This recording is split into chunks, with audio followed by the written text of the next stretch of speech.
verset 24 jusqu'au verset 26. La première lecture que nous allons faire ce matin, Actes le chapitre 16, le verset 24 jusqu'au verset 26. Le geôlier, ayant reçu cet ordre, les jeta dans la prison intérieure et leur mit les cèpes aux pieds. Verset 25. Vers le milieu de la nuit, Paul et Silas priaient et chantaient les louanges de Dieu et les prisonniers les entendaient. Verset 26 dit ceci: tout à coup, il se fit un grand tremblement de terre. Voici ma prière et ma déclaration. Avant les quelques jours qui restent pour que l'année finisse, que tout à coup et brusquement, il se fasse une visitation de Dieu dans ta vie au nom de Jésus.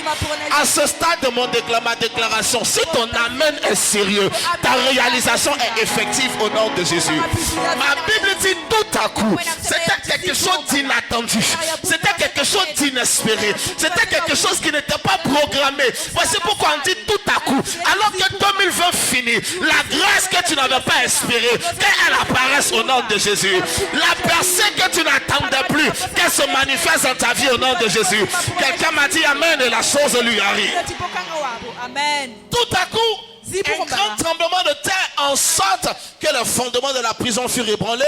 Au même instant, toutes les portes s'ouvrirent et les liens de tous les prisonniers furent interrompus. Amen, amen. À la lecture de ce texte, j'ai été intrigué lorsque j'ai découvert la personne qui s'est retrouvée dans la prison. Le fait qu'un homme rentre dans une prison est un fait banal et habituel. Mais j'ai été choqué par rapport à la qualité et à la dimension de la personne qui rentrait en prison. Il s'agissait de l'apôtre Paul, un homme dont les mouchoirs ressuscitaient les morts, un homme dont les mouchoirs guérissaient les malades, un homme qui était puissant en onction, puissant en parole. Il était terrible. Regarde, ce monsieur était redouté dans le territoire. Pourquoi? Parce qu'il était clairement avéré que la puissance de Dieu était avec lui. Cependant, il s'est retrouvé en prison. Comme un homme de cette dimension peut être emprisonné. Comme un homme, et vous comprenez, la raison de son emprisonnement était juste parce que des gens étaient mécontents de l'impact de son message dans le territoire. Souvenez-vous que quelques épisodes avant le texte qu'on vient de lire, il est rentré dans cette ville et une femme animée d'un esprit de divination le suivait et déclarait écoutez ces hommes car ils vous annoncent la parole du royaume. L'information était authentique, mais la source de l'information était diabolique. Paul, armé du don de révélation, regarde cette femme et il menace un esprit. Il dit esprit python, sors de cette femme. Et à l'instant la femme est libérée et elle n'était plus en mesure de prophétiser. Maintenant il y avait des gens qui profitaient du don de cette femme. Il y a des gens qui profitaient de l'esclavage spirituel de cette femme. Le don qu'elle manifestait par la possession d'un démon était utile à des maîtres qui l'utilisaient pour faire des divinations afin de recevoir des perdièmes à partir de son don. Alors ils ont vu leur intérêt disparaître. Ils ont vu leur gain disparaître à cause de l'arrivée de Paul. Alors ils ont monté des gens. Ils ont monté une coalition d'hommes et de femmes afin de créer un complot pour que ces hommes soient arrêtés. Écoutez-moi, à chaque fois que quelque chose de ta vie doit interrompre la souffrance dans ta famille, le diable se lèvera contre ta vie. À chaque fois qu'une aptitude de Dieu en toi doit interrompre un malheur dans ton environnement, l'Éternel fera de toi une cible. Et le diable, à cause de cela, Paul se retrouve en prison. Question, pourquoi malgré la dimension qu'il porte en lui, pourquoi la dimension de grâce qu'il porte en lui, a cependant autorisé que cet homme puisse se retrouver en prison? Alors je suis arrivé à la conclusion, alors que je réfléchissais à ces choses, que bien aimé frère, être en Christ n'est pas la garantie que des batailles n'arriveront pas. Aller à l'église n'est pas la garantie que des luttes n'arriveront pas. Mais lorsque tu marches en Dieu, bien que les luttes et les batailles peuvent arriver, ta compréhension, ta maturité et ta responsabilité spirituelle peut déterminer que peu importe la bataille, tu finiras par t'en sortir. Qui m'a dit amen? Voici pourquoi il dit ceci: le malheur atteint souvent le juste, mais l'Éternel l'en délivre. À ce stade de mon intervention, tout malheur qui a pu affecter ta vie, que l'Éternel t'en délivre au nom de Jésus. Tout malheur qui a pu affecter ta maison, que l'Éternel t'en délivre au nom de Jésus. C'est comme si le propriétaire de ce message n'est pas venu à l'église. Toute bataille que le diable a imposé à ta famille, que le diable a imposé à tes finances, que le diable a imposé. C'est des batailles qui sont injustes parce que tu ne les as pas provoquées. Ton don les a provoquées, ta destinée les a provoquées. Mais je connais un Dieu qui a mis le don en toi et qui a mis la destinée sur toi. Si on attaque ton don, on attaque celui qui a mis le don en toi. Si on attaque ta destinée, on attaque celui qui a bâti la destinée pour toi. Voici pourquoi je me tiens en tant que prophète de Dieu et je déclare, là où les ennemis se sont levés, que l'Éternel se lève au-dessus. Là, Ayas Kabo, c'est comme si tu ne crois pas en ce que je suis en train de prêcher. Là où les adversaires se sont levés, que l'Éternel se lève au-dessus au nom de Jésus. Amen. L'ennemi n'aura pas la victoire dans cette bataille. Mais écoutez, il est assez important que vous compreniez ces choses. C'est retrouvé en prison. Il est resté en prison jusqu'à ce qu'il réagisse. C'est dans la journée qu'on l'a mis en prison. Dans la nuit, on l'a sorti de la prison. Le même jour. Pourquoi? Il est resté en prison toute la période de la journée. Jusqu'à ce qu'arrive l'heure de minuit.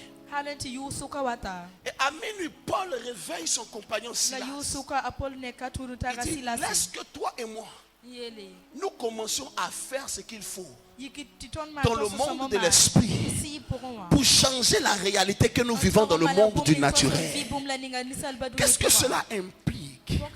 Dieu m'a dit ceci. La seule chose que Dieu a fait seul sur la terre, c'est de créer la terre.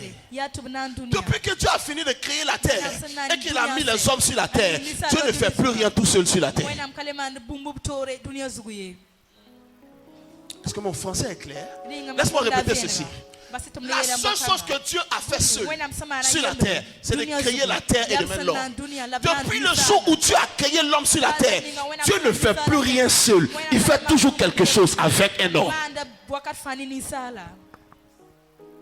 Dieu, depuis qu'il a établi l'ordre, c'est retirer la faculté sur la terre d'agir à sa guise. Pour Dieu d'agir sur la terre, il exige l'implication d'un homme. Pourquoi? Parce qu'il a fait de la terre la juridiction de l'homme. Il y a donc une responsabilité que toi et moi devons assumer dans le dossier afin d'autoriser que Dieu puisse entrer en scène. Parce que Dieu veut te bénir, mais il ne peut pas te bénir seul. Dieu veut te lever, mais il ne peut pas te lever seul. Dieu veut te délivrer, mais il ne peut pas te délivrer seul. Il a besoin de toi pour t'aider. Il a besoin de ta contribution pour ton élévation. C'est pourquoi il a dit, je cherche un homme qui prie afin que je ne détruise pas. Il dit, mais je ne trouve point. Souvenez-vous qu'il a dit ceci, tout ce que vous liez sur la terre sera lié au ciel. Et tout ce que vous déliez sur la terre sera délié au ciel. Dieu n'a plus la faculté d'agir ex nihilo, à partir de rien sur la terre. Un homme doit se lever dans sa famille pour que Dieu puisse agir dans cette famille. Un homme doit se lever dans ses circonstances pour que Dieu puisse agir dans ses circonstances. En d'autres termes, le fait que tu assumes ta responsabilité engage l'intégrité de Dieu pour intervenir en ta faveur. Cet homme est resté en prison aussi longtemps qu'il n'avait pas prié. Au moment où Paul et Silas se sont assis, et ma Bible dit, ils ont commencé à prier vers le milieu de la nuit. Pourquoi? Parce que Paul était un homme aguerri aux choses de l'esprit. Il savait que les plus grandes transformations sont créées la nuit. Il savait que les plus grandes modifications sont créées la nuit. On vote la journée, mais le résultat sortira la nuit.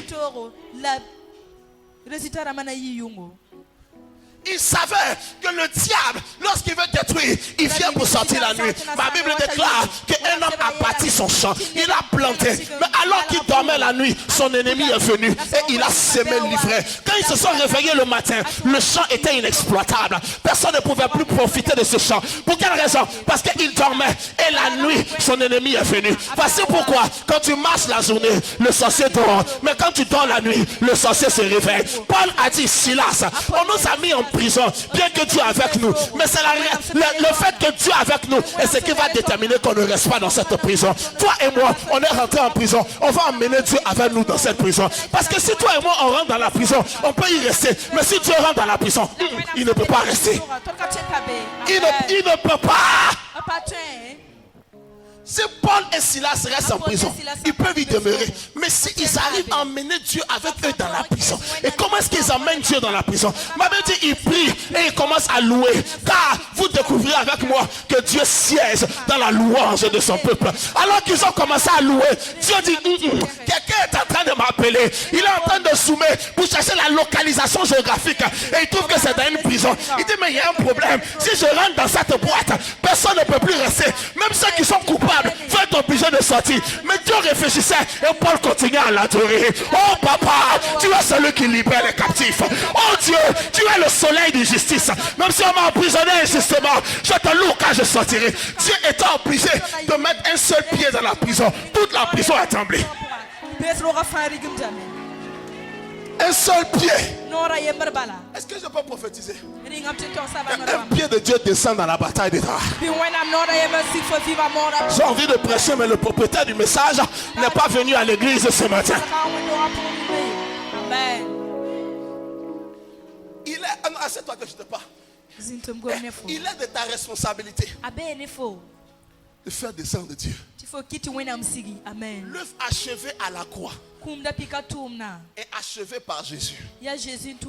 Mais l'œuvre achevée à la croix est manifestée par les hommes qui ont cru en l'œuvre de la croix. L'œuvre est achevée. Mais il y a une différence entre l'achèvement de l'œuvre et sa manifestation. Parce que tu sais que l'or et l'argent lui appartiennent. Mais tu es fauché. L'œuvre est achevée. Mais elle est achevée par Christ. Mais elle est manifestée par les hommes. C'est pourquoi l'homme qui a achevé, il a appelé maintenant les hommes.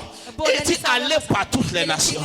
Il dit, je vous donne le pouvoir. Ce que j'ai achevé, libre à vous d'aller le manifester. Il y a une responsabilité. Si tu commences à prendre ta responsabilité dans ton foyer, les choses vont commencer à changer. Si tu commences à prendre ta responsabilité dans tes affaires, les choses vont commencer à changer. Un jour, j'ai fait 3 jours de jeûne. Et voici mon sujet de prière. Seigneur, je m'attends à toi. Seigneur, je m'attends à toi. Dieu m'a laissé finir mes 3 jours de jeûne. Je me suis bien fatigué. Quand je voulais prendre un peu de bruit, Dieu dit, Michael, je dis oui papa. Il dit en fait, c'est moi qui m'attends à toi. Il ne m'a pas dit ça le premier jour que je mange en même temps. Donc les 3 jours que je fais, c'est 0. Il dit, c'est moi qui t'attends. Si tu poses un pas, je poserai le pas avec toi. Si tu t'engages dans la bataille, alors je serai sur le champ de bataille avec toi. Dieu n'était pas dans le champ de bataille face à Goliath, parce qu'aucun homme n'avait impliqué Dieu dans cette bataille.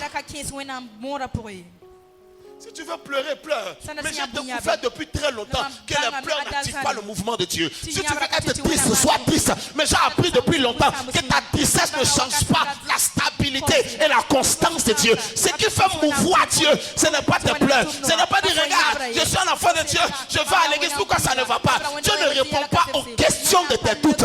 Dieu répond à l'assurance de ta foi. Et Dieu a démontré que si tu peux croire et assumer la responsabilité de le louer, là où rien ne t'encourage à le louer, il va commencer à descendre. Il y a 2 choses qui ont impliqué Dieu dans la prison de Paul: sa prière et sa louange. Les 2 choses étaient contenues dans sa foi. Yes. À minuit, à l'heure où les choses se passent pour affecter les destinées, un homme fouetté, un homme endolori dans son dos réveille son compagnon. Il dit, louons Dieu. Mais quelle est la raison pour laquelle on doit le louer? Toi et moi, on nous a chicoté pour rien. On nous a mis en prison. Et tu me réveilles que je le loue? Oui, je le louerai. Alléluia. Ma louange n'a pas la fonction de mes circonstances. Ma louange est la fonction de mon assurance. On m'a chicoté, mais je continue de croire en lui. Alléluia. Quelqu'un a dit, je sais en qui j'ai cru. Ton problème, c'est que tu as cru en Michael T. Tu n'as pas cru en Jésus. Ton problème, c'est que tu as cru au CIR. Tu as cru aux assemblées de Dieu. Tu as cru aux méthodistes. Tu as cru aux hommes. Tu as cru au système. Mais tu n'as pas cru en Dieu. Yes. L'homme a cru. Alors que la douleur dans son dos était tout à fait réelle. Les déchirures et les lacérations consécutives au coup de fouet dans son dos, ce n'était pas un esprit, c'était en vérité. Le diable lui disait, mon ami, quel Dieu tu pries, regarde la blessure dans ton dos. Oui, je suis conscient de ma blessure, mais je suis beaucoup plus conscient de la grandeur du Dieu que je suis en train de prier. Mon ami, tu pries quel Dieu? Tes poches sont vides, ton loyer n'est pas payé, tes réalités ne changent pas, et tu es en train de perdre ton temps avec des gens qui te racontent des histoires à l'église. Je ne perds pas mon temps, j'investis mon temps. Peu importe les réalités que je vis, je sais que mon Dieu est fidèle. Alléluia. J'ai entendu ces choses de Job. Il dit, je sais que mon Rédempteur est vivant. Il se lèvera le dernier et il parlera en ma faveur. Amen. Oui. C'est ta responsabilité De de croire en lui. Au milieu de ta douleur, au milieu de ta peine, car c'est le premier élément qui attire Dieu et qui l'implique dans tes batailles. C'est la première attitude qui n'est pas d'abord ta prière, parce que lorsque ta prière est la conséquence de ta peur, elle ne génère aucun résultat, car ainsi dit la Bible à partir de Hébreux le chapitre 11, celui qui prie doit croire que Dieu existe et qu'il est le rémunérateur de tous ceux qui le cherchent. Donc le prérequis à la prière, c'est la foi. L'assurance que tu portes pendant que tu souffres, pendant que tu as mal, pendant que tu es frustré, pendant que tout le monde autour de toi te dénigre pour te dire, regarde, je ne pars pas à l'église, mais tu peux témoigner que je suis mieux que toi. Formidable, mais ça ne durera peut-être que pour un temps. Cependant, je n'arrêterai pas de croire. C'est ta responsabilité. Ce n'est pas la responsabilité du pasteur, ce n'est pas la responsabilité de l'église, ce n'est pas la responsabilité des circonstances. Tu ne crois pas en lui quand il y a l'argent dans ta poche. C'est ta responsabilité d'être ferme dans ton assurance en lui, peu importe ce qui se passe. Dis-moi pourquoi tu as abandonné ta foi. Dis-moi pourquoi tu ne pries plus. Dis-moi pourquoi tu es refroidi. Pourquoi? Parce que tes affaires ne marchent pas. Abomination. Il t'a sauvé pendant que tu n'avais même pas encore une affaire. Et voici pourquoi il y a si peu de productivité. Parce que l'essentiel de nos activités dans la maison de Dieu est la conséquence de notre religiosité ou de toute autre espèce de considération charnelle. Mais il y a une responsabilité. Croire contre tout. Alors que rien ne te dit de croire. Il est en prison, mais il le chante. Hein? Il dit, je ne mourrai pas, je vivrai. Et l'homme qui est en train de parler la médecine a abandonné. Il est roi et le meilleur médecin. Vous savez, au niveau local et au niveau international, on fait un collège pour étudier son cas comme un cas d'école. Mais aucune solution n'était en perspective pour l'aider à aller mieux. Mais ce monsieur, il a écouté le diagnostic des médecins. Ils ont dit, monsieur, avec tout le respect qu'on a pour vous en tant que roi, il faut commencer à organiser votre succession. Vous allez partir. Il dit, merci, vous avez fait de votre mieux. Maintenant, écoutez ma confession. Je ne mourrai pas. Je vivrai. On dit, bon, il est en train de délirer. Dites ce que vous avez envie de dire. Mais je ne mourrai pas, je vivrai et je raconterai les merveilles du Seigneur. C'est ta première responsabilité. La responsabilité de croire et de confesser ta foi. Souvenez-vous, à la croix à Golgotha, il n'y avait pas une seule croix. Il y avait 3 croix, mon ami. Et lorsque Jésus était sur la croix du milieu, celui à sa gauche lui disait, n'as-tu pas dit que tu es le sauveur? N'as-tu pas dit tu es le Messie? Alors, maintenant qu'on est tous cloués à côté, il faut bien que j'ai un bénéfice d'être cloué à côté de toi. Sauve-toi et sauve-moi. Sinon, tu ne veux pas mieux que moi. Jésus n'a pas répondu, car je vais le répéter, Jésus ne répond pas au questionnement de ton incrédulité. L'autre à côté de lui répond à son ami, collègue, voyou. Il dit, écoute, tu es insensé. Toi et moi, nous méritons notre sort. Mais ce gars n'a rien fait de mal pour être suspendu comme un malpropre au milieu de nous. Et quand il finit de répondre au doute, quand il finit de répondre à la méchanceté de l'incrédulité, il parle maintenant à Jésus. Il dit, s'il te plaît, quand tu seras dans le royaume de ton Père, souviens-toi de moi. La première personne à qui tu parles avant de parler à Dieu, tu parles d'abord à la peur, tu parles d'abord au doute. Quand le diable dit tu ne vas pas arriver, ne parle pas d'abord à Dieu, parle au diable. Quand le diable dit tu vas échouer, ne parle pas d'abord à Dieu, parle au diable. Moi, jamais je n'échouerai. Je peux jamais les tapettes dans la poussière de Ouagadougou, mais jamais je n'échouerai. Votre problème, quand le diable vous parle, vous ne répondez pas au diable, vous voulez aller répondre à Dieu avec les paroles que le diable vous a dit.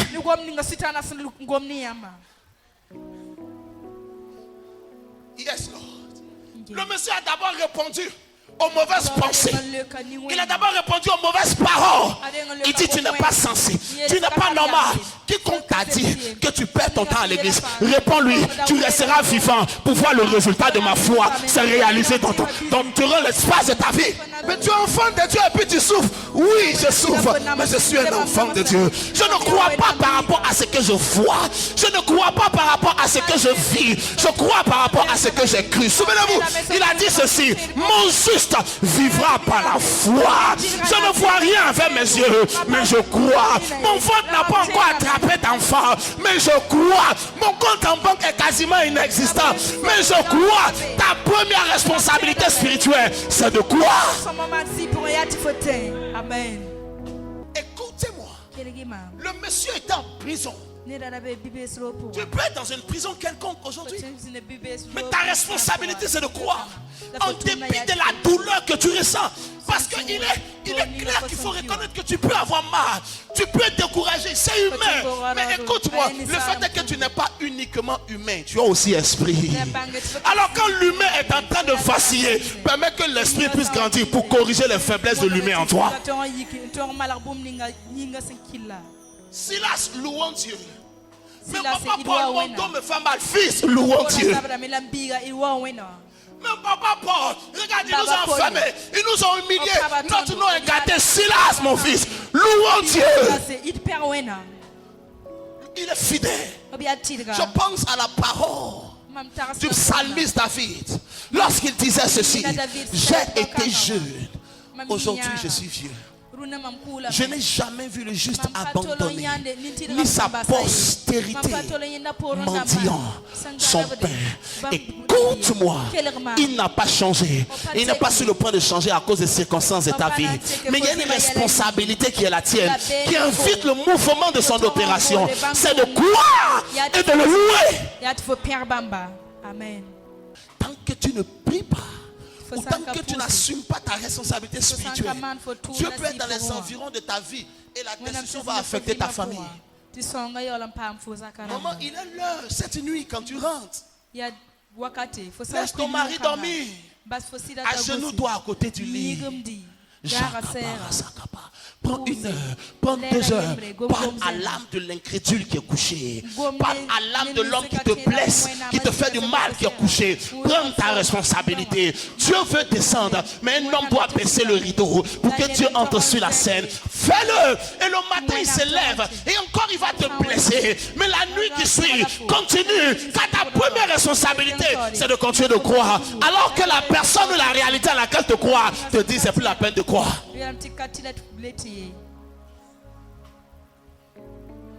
Vous savez, quand vous lirez dans Actes chapitre 12, je vous le donne juste comme ça, on ne fera pas la lecture. Dès le verset 1 jusqu'au verset 11, vous verrez qu'on a tué le monsieur qu'on appelle Jacques, grand apôtre de Dieu. On l'a décapité. Pourquoi? Parce que lorsque on l'a capturé, l'Église a assumé que c'est un homme de Dieu, il ne peut pas mourir. Il ne faut pas faire. Ta destinée est trop importante pour que tu fasses la supposition, pensant que ça devrait naturellement marcher parce que tu pars à l'église. Non, non, non. Oh non, mais je suis la fille de Dieu, normalement ça va. Non! Beaucoup ont supposé que naturellement ça va aller. Et c'est à cause de ça qu'ils sont frustrés. Personne ne peut déposer la voiture sans garantie qu'il y ait de carburant et dire je m'assois. Normalement, la voiture est faite pour rouler, elle roulera. C'est vrai qu'elle est censée rouler. Mais il y a quelque chose qui implique ta responsabilité pour que le moteur commence à entrer en marche. C'est bon? C'est bon?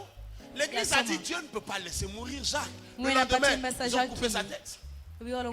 Et ça a réjoui des gens. Ma prière pour toi aujourd'hui, c'est que tes ennemis n'auront jamais l'occasion de te réjouir de ton malheur. Ceux qui attendent ta destruction pour danser, leurs attentes seront frustrées au nom de Jésus. Seigneur, il faut me dire Amen. Oh. Amen. Alors il a capturé Pierre. Dis alors, mais on a tué ce gars, il n'y a rien. Ils nous ont fatigué leur histoire de Dieu. Mettez-le en prison. Demain, on coupe aussi sa tête. Quand ils l'ont rentré, l'église a compris qu'il y avait une When responsabilité the à Wabba assumer. community too, Ils sont Wabba rentrés dans une Baptist maison. Solomon, Ils se sont Open enfermés. Rokoa, Et puis ils ont Oparamenga, commencé à prier toute la Obsinga nuit Meti durant. Pousse, Avec une Yunga seule Fanzanga, attente. Sauve Fumbi Pierre. Fumbi Sauve Fari Pierre. Pierre. Sauve Pierre. Fari Ne le laisse pas Pierre. périr. Ne Rabati laisse pas périr. Kusambi. Que le mal ne Rabati gagne pas. Kusambi. Que le méchant ne se Iwe réjouisse pas. Ngala Intervient. Iwe Ils ont Ngala prié Iwe toute la Ngala nuit. Il n'y avait aucun signe, mais ils priaient. Il n'y avait aucune certitude, mais ils priaient. Il n'y avait aucune probabilité que ces choses pourraient marcher, mais ils priaient. C'est ça ta responsabilité. De continuer, de continuer. Même quand tu continues, demain c'est pire. Quand tu continues, après les choses se compliquent. Continue. À mesure qu'il continuait, Dieu est descendu dans la prison où Père se trouvait. Et les portes ont commencé à s'ouvrir. Les chaînes ont commencé à tomber. Ma Bible dit Pierre pensait qu'il rêvait. Pierre est sorti. Et alors que la brise fraîche du matin le chicotait, il s'est rendu compte que ce n'était pas un rêve. Et regardez ce qui va se passer.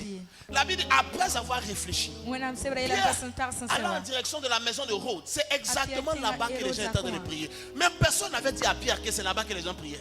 Pourquoi il allait là-bas? Là où les gens prient, c'est là-bas que le miracle viendra. Qui m'a dit Amen?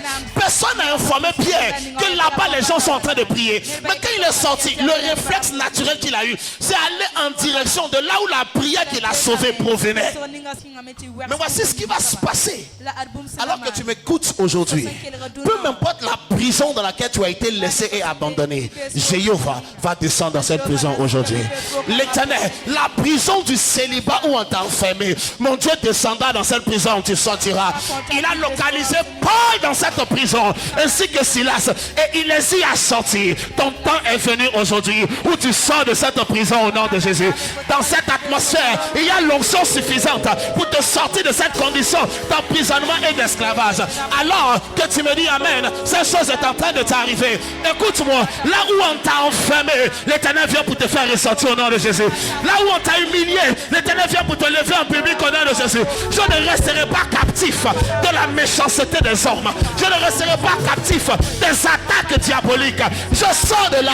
Je ne resterai pas prise captif de l'échec, de la paresse. Je ne resterai pas captif du découragement. Je sors de là.